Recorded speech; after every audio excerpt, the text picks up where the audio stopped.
భవిష్యత్తునే కాదు మీ బిడ్డల భవిష్యత్తును కూడా నిర్ణయిస్తుంది. ఓటు అనేది మీ చేతుల్లో ఉన్న ఆయుధం. 5 సంవత్సరాలకు ఒక్కసారి మాత్రమే వచ్చే ఆయుధం. తప్పుడోళ్ళకేస్తే చరిత్ర క్షమించదు. ఒక్కసారి ఆలోచన చేసి మీ మనస్సాక్షిని అడిగి మీ ఆలోచన చేసి మంచి వాళ్ళకు ఓట్లేయండి. రాజశేఖర రెడ్డి గారి సంక్షేమ పాలన మళ్ళీ రావాలి అంటే మంచి వాళ్ళు అధికారంలో ఉంటేనే అది సాధ్యం. జగన్మోహన్ రెడ్డి గారు రాజశేఖర రెడ్డి గారి ఆశయాలను నిలబెడతారు అనుకున్నాం. రాజశేఖర రెడ్డి గారి సంక్షేమ పాలన మళ్ళీ వస్తుంది అనుకున్నాం. వచ్చిందా అన్నా? 5 సంవత్సరాలు అయింది. పెద్ద పెద్ద కోటలు కట్టుకున్నారు, కోటలలోనే బతికారు. 5 సంవత్సరాలు ప్రజల దగ్గరికి ఎప్పుడూ రాలేదు. రాజశేఖర రెడ్డి గారి సంక్షేమ పాలనలో ప్రజా దర్బారు ఉండేది, గుర్తుందా? ప్రజలు ఎవరైనా సరే వేల మంది రోజుకి కలిసేవారు రాజశేఖర రెడ్డి గారు. జగన్మోహన్ రెడ్డి గారి పాలనలో అయితే కనీసం మంత్రులకు ఎమ్మెల్యేలకు కూడా అపాయింట్మెంట్ లేదట. ఇదా రాజశేఖర రెడ్డి గారి ఆశయాలను నిలబెట్టడం అంటే? రాజశేఖర రెడ్డి గారి ఆశయాలు రైతులు రాజులయ్యారు. రాజశేఖర రెడ్డి గారి సంక్షేమ పాలన రైతుల్ని ఇక్కడ పెట్టుకున్నాడన్నా, నెత్తిన పెట్టుకోలేదా రాజశేఖర రెడ్డి గారు? రుణమాఫీ చేశాడు, ఏది అడిగితే అది చేశాడు రాజశేఖర రెడ్డి గారు. మరి జగన్మోహన్ రెడ్డి గారి పాలనలో కనీసం రైతులకి డ్రిప్ వేసుకోవడానికి సబ్సిడీ ఉందా? పంట నష్టపోతే పంట నష్టపరిహారం ఉందా? పంట పండిస్తే మద్దతు ధర ఉందా? మరి ఏం చేసినట్టు? ఏం చెప్పాడు జగన్మోహన్ రెడ్డి గారు? 3,000 కోట్లతో ఒక సంవత్సరానికి ధర స్థిరీకరణ నిధి ఏర్పాటు చేస్తాను ప్రతి సంవత్సరం అన్నాడు. అంటే రైతన్న వాడు నష్టానికి అమ్ముకునే అవసరమే లేదు అన్నాడు. మరి ఏమైంది? ఇప్పుడు అప్పు లేని రైతు ఉన్నాడా? అప్పు లేని రైతు ఎవరైనా ఉన్నాడన్నా? రైతులు ఆత్మహత్యలు చేసుకుంటున్నా ఎవరూ పట్టించుకోవటం లేదు. ఏం చెప్పాడు జగన్మోహన్ రెడ్డి గారు? ఇలే 5 సంవత్సరాలు క్రితం ఇలాగే మైకు పట్టుకొని 4,000 కోట్లతో పంట నష్టపరిహారానికి ఒక నిధి ఏర్పాటు చేస్తాను ప్రతి సంవత్సరము అన్నాడు. ఒక్క సంవత్సరమైనా పంట నష్టపోతే నష్టపరిహారం ఇచ్చాడా? ఇక్కడ చేనేతలు ఎక్కువ. ఏం చెప్పాడు జగన్మోహన్ రెడ్డి గారు? టెక్స్టైల్ పార్కు పెడతానన్నారు, పెట్టారా?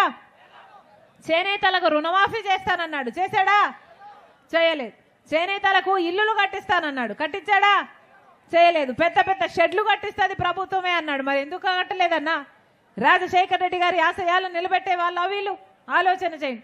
రాజశేఖర రెడ్డి గారి సంక్షేమ పాలనలో జలయజ్ఞం రాజశేఖర రెడ్డి గారు పెద్దపీట వేసి ఎన్ని ప్రాజెక్టులు పూర్తి చేశారు రాజశేఖర రెడ్డి గారు. మరి జగన్మోహన్ రెడ్డి గారు ఏమన్నారు? నేను అధికారం లేకొచ్చిన 6 నెలల్లోనే మొత్తం రాజశేఖర రెడ్డి గారు వదులు వెళ్లిపోయిన అన్ని ప్రాజెక్టులను పూర్తి చేస్తానన్నారు జగన్మోహన్ రెడ్డి గారు. ఇప్పటికి 5 సంవత్సరాలు అయింది. రాజశేఖర రెడ్డి గారు 90% పనులు పూర్తి చేసిన ప్రాజెక్టులను కూడా జగన్మోహన్ రెడ్డి గారు ముట్టనన్నా లేదంటే ఇక రాజశేఖర రెడ్డి గారి వారసులు వీళ్ళు ఎలా అవుతారు? రాజశేఖర రెడ్డి గారి ఆశయాలను నిలబెట్టిన వాళ్ళు వీళ్ళు ఎలా అవుతారు? రాజశేఖర రెడ్డి గారి సంక్షేమ పాలనలో రాజశేఖర రెడ్డి గారు ఏదైనా మాటిస్తే ఆ మాట కోసం ప్రాణమైనా ఇచ్చేవాడు రాజశేఖర రెడ్డి గారు. మరి జగన్మోహన్ రెడ్డి గారు ఏం చేస్తున్నారు? జగన్మోహన్ రెడ్డి గారి పాలనలో పూర్తి మద్యపాన నిషేధం చేస్తాను అని ఇలాగే 5 సంవత్సరాల క్రితం మైకు పట్టుకొని చెప్పాడు జగన్మోహన్ రెడ్డి గారు. పూర్తి మద్యపాన నిషేధం చేస్తాను, పూర్తి మద్యపాన నిషేధం చేయకపోతే నేను వచ్చి మళ్ళీ ఎన్నికలకు ఓట్లే అడగను అన్నాడు కదా జగన్మోహన్ రెడ్డి గారు. పూర్తి మద్యపాన నిషేధం మేనిఫెస్టోలో పెడుతున్నాను. నాకు మేనిఫెస్టో అంటే బైబిల్తో సమానము, ఖురాన్తో సమానము, భగవద్గీతతో సమానం అని చెప్పాడు జగన్మోహన్ రెడ్డి గారు. అయిందా అన్నా పూర్తి మద్యపాన నిషేధం? పూర్తి మద్యపాన నిషేధం కాలేదు కదా. ఇప్పుడు స్వయంగా జగన్మోహన్ రెడ్డి గారి సర్కారే మద్యం అమ్ముతుంది. వాళ్ళు ఏది అమ్ముతే అదే కొనాలట, వాళ్ళకి ఎంతకు అమ్ముతే అంతకే కొనాలట. పాపం ఎంతమంది నాతో క్వార్టర్ బాటిల్ అమ్మా బయట రాష్ట్రాలలో 60 రూపాయలు అయితే మన దగ్గర 250 రూపాయలు ఉందమ్మా అని చెప్తున్నారు. ఎవరిని ఉద్ధరించినట్టు? భూమ్ అట, స్పెషల్ స్టేటస్ అట, క్యాపిటల్ అట, డిఎస్సి అట.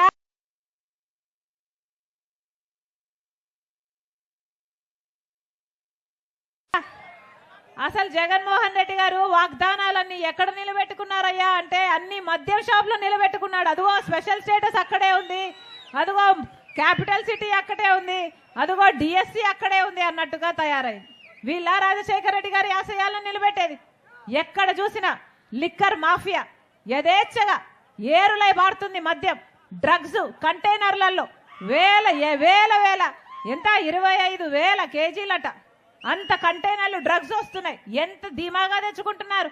ఇదేమైనా పరిపాలన పట్టిన పీడ. ఒక పక్కేమో లిక్కర్ మాఫియా, వైన్ మాఫియా, ఇంకో పక్కేమో మైన్ మాఫియా, ఇంకో పక్క శాండ్ మాఫియా, ఇంకో పక్క ల్యాండ్ మాఫియా. ఇదంతా సరిపోదన్నట్టు సొంత చిన్నాన్ననే హత్య చేసిన వాళ్ళను పక్కన పెట్టుకొని తిరుగుతున్నాడు జగన్మోహన్ రెడ్డి గారు.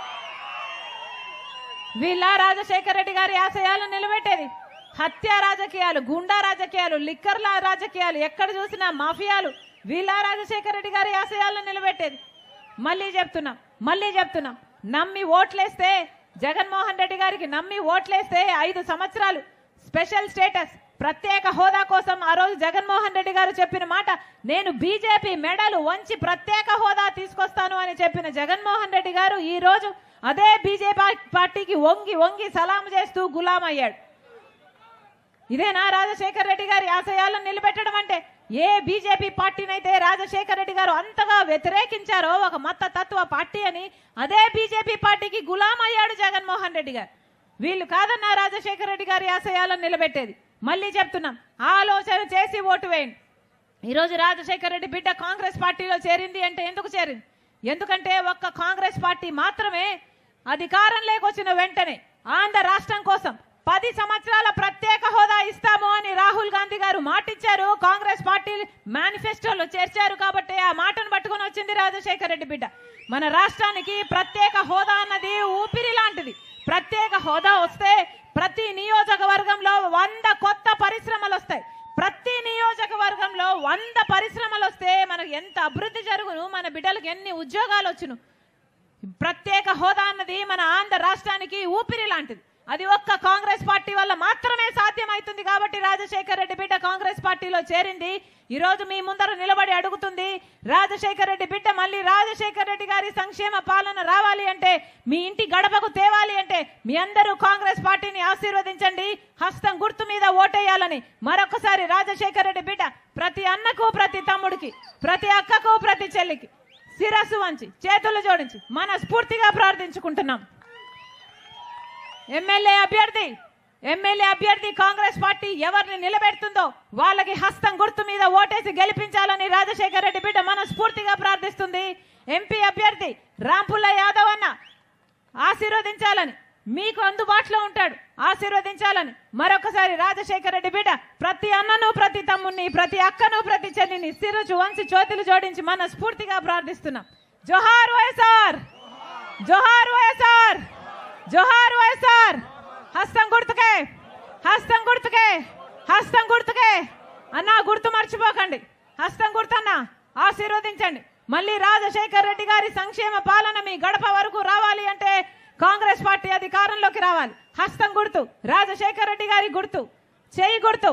చెయ్యి లేకపోతే ఏమీ లేదు. ఆశీర్వదించండి అన్న, ఆశీర్వదించండి, ఆశీర్వదించండి. హస్తం గుర్తు అన్న, ఆశీర్వదించండి. ఉంటా అన్న, ఉంటా అన్నా, ఉంటా అన్నా, ఉంటా.